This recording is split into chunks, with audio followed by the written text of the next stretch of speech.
साहिवाल से हम खबर देंगे। Additional commissioner coordination doctor Saifullah Bhatti की ज़ेर सदारत मुख्तलिफ सनती मनसूबों को NOC के अजलास से मुतल्लिक एक खसूसी जायजा इजलास मुनक्किद हुआ। इजलास में assistant professor university of Okara doctor Syed Anjum Tahir, deputy director माहौलियात अली इमरान और assistant director doctor Ahmad Hasan समेत मुतल्लिका अफसरान ने शिरकत की।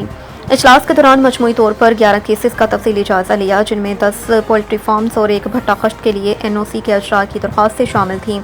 तमाम केसेस का माहौलियाती और कानूनी तकाज़ों के मुताबिक बगौर जायजा लेने के बाद 8 मनसूबों को NOC जारी करने की मंजूरी दे दी गई, जबकि 3 केसेस मजीद कानूनी कार्रवाई और हतमी फैसले के लिए पंजाब एनवायरमेंटल ट्रिब्यूनल को भिजवा दिए गए। डॉक्टर सैफुल्लाह भट्टी ने इजलास से खिताब करते हुए कहा है कि सनती तरक्की, माहौलियाती तहफ़्फ़ुज़ को यकसां अहमियत देते हुए तमाम दरख्वास्तों को शफाफ, गैर जानिबदाराना और कवानीन के मुताबिक जायजा लिया जा रहा है ताकि माहौल दोस्त और पायदार सनती सरगर्मियों को फ़रोग़ दिया जा सके।